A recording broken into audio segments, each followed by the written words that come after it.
Dito pa rin tayo sa farm nila Ma'am Trish at Sir Mitch. Ito na yung sinasabi nila, pinakuhalan na nila yung kanilang mga alagang Peking ducks. 380 lahat yan. Punta nila na sila sa kanilang private resort. Kumbaga sa ilog. Ayan. At magsiswimming na sila. Tara, tignan natin.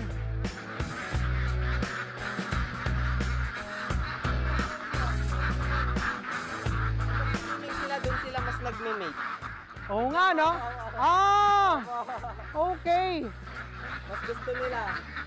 Guys, may binabanggit si Sir Mitch. Pag nagsiswimming sila, pag pinakawalan mo sila, mas lalong doon sila nagme-mate. Bakit kaya? Hindi ko alam, sir. Pag tignan mo ito. Parang Nagda-duck stroke na yung mga yan. Ayan. Ayun, no? O, talagang ano pa, oh. Naku! Kasi para hindi po ata, hindi mahirapan yung babae. Kasi nasa tubig sila. Kahit Naka-float sila. Kahit sasakyan siya ng lalaki. Okay lang. Opo. So, parang hindi ata private resort ito, eh. Parang Swang Resort. Parang ano to, eh. Ginawang motel. Ayan. Guys, ano, sarap panoorin. Visit Marino nila.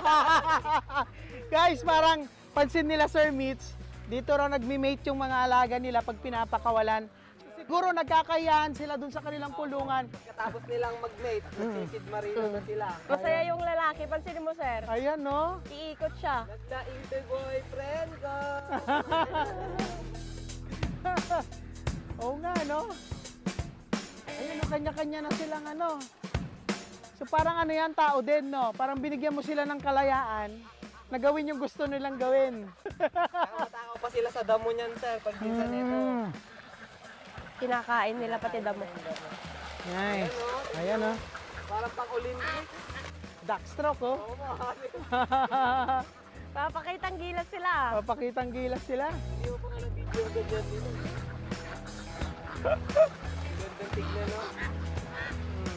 Sige lang.